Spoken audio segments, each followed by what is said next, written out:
Mr. Singh, I'd like to ask now about India's relations, external relations.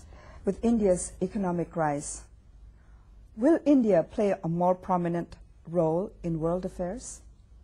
Well, it will play a role which reflects its vision of the world, its vision of its relations both within its neighborhood and the extended neighborhood. And it will play a role which reflects on its appreciation of its history and its culture. And I know it's a colonial word, but Southeast Asia, a lot of it was called Indochina. And there is a cultural connectivity which goes back centuries. And I see no reason why India will not play a role there again, not in the manner which it played centuries ago, but in a new manner, because the game has changed, and India's role has changed, India's position has changed in the world. And economic relations will go hand in hand with political and security relations. That's where global interests will coalesce.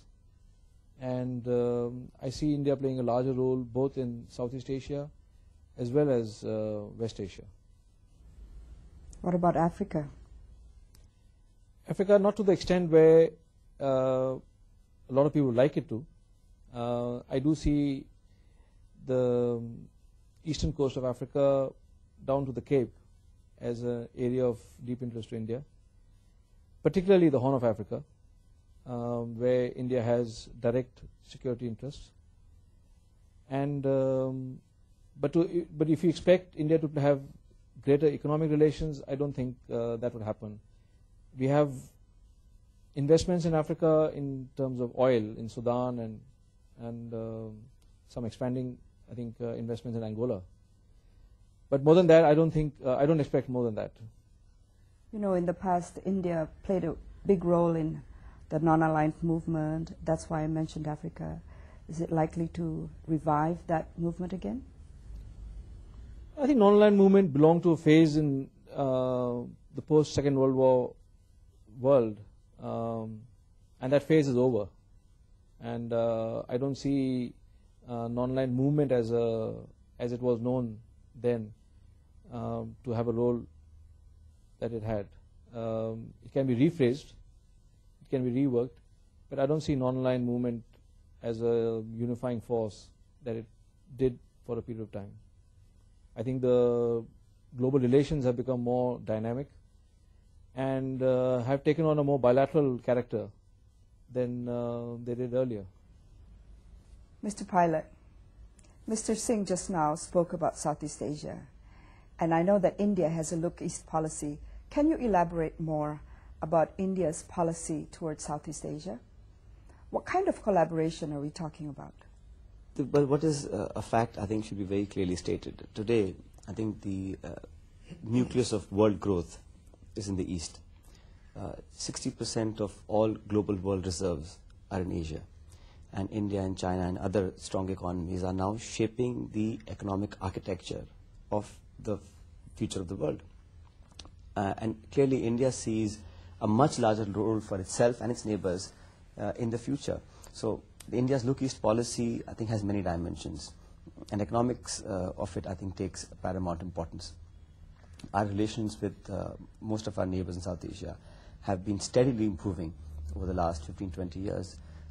If you recall, 20 years ago, most of the world was looking west to London, to Paris, to Washington and Berlin.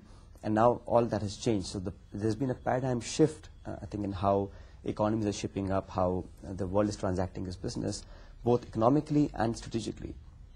So India's involvement in South Asia, I think, is bound to grow. The government is committed. I think the Prime Minister, as we speak now, is on his way to Japan, and I think the new leadership there also is looking, is very keen on forging a much stronger relationship. So the investments into India, the investments that Indians are making in South Asia are growing many folds, and even with China, I think we're going to touch the $20 billion very, very soon if we haven't already. And I think these relations, these economic ties, will then end up really strengthening the bilateral, and like you said, India joining in a loose coalition within the ASEAN group. That's also a possibility. But by and large, I think around the world, be it the Western world, North America, South America, or Africa, and Asia, North Asia also, I think India's role, because of its prominence, because of its size and scale and economy and military strength, and its geopolitical presence now is being felt around the world, and especially in South Asia. What about China? There was a recent visit of the Chinese Prime Minister to India, and critics say that the visit actually lacked substance, that there's still mistrust between China and India. What do you say? You know, it's strange. No one ever talks about, or never did talk about Canada and USA competing with each other. And they're both neighbors. They did exceedingly well and are still doing well. So why can't India and China coexist in both economies and both its people? I mean, that's 1/3 of humanity, really. So I think India and China are neighbors, and you know very well that one can change friends and enemies, but you can't change neighbors. So we have to coexist, and I think our relations have steadily improved in every sense of the word.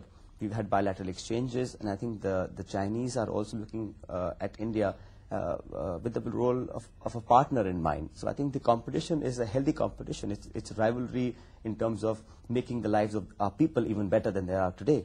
So I think the world really has to, there's enough space for the Indians and the Chinese. So it's not about beating each other down. It's about really forging alliances, helping each other, and really making the lives of our people better than they ever have been. And just to, you touched upon the fact that looking for oil, I think the energy needs of a country like India and China are growing at a tremendous pace. So there are areas where we bid out each other. And also there are areas where we have jointly bid for some of the oil fields. So I think it's a matter of economics.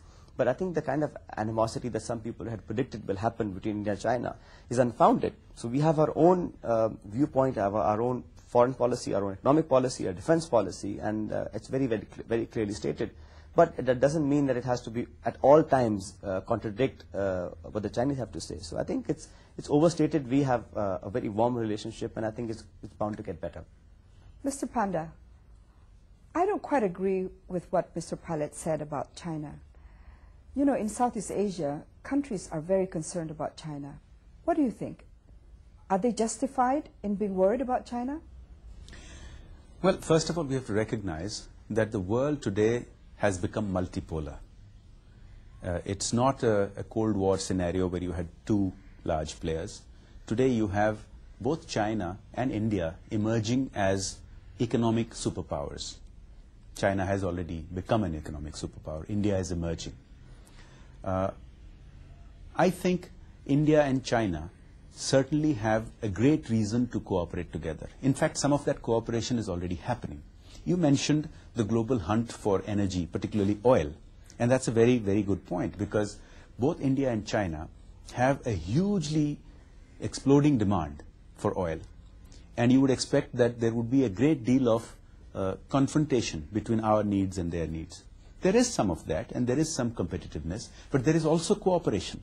In certain areas of the world, Indian and Chinese oil companies are cooperating. Also, you must remember that India and China have a great complementarity. For example, the Chinese have become the manufacturing hub of the world, and we have a lot to learn from China. Equally, I think China has a few things to learn from India as well, in terms of the service economy, in terms of IT and value-added services. I think India has a thing or two to show the rest of the world. So there is complementarity, there are instances of cooperation, and yes, of course, there will also be competition. So I think, all in all, I would take a very positive take on this.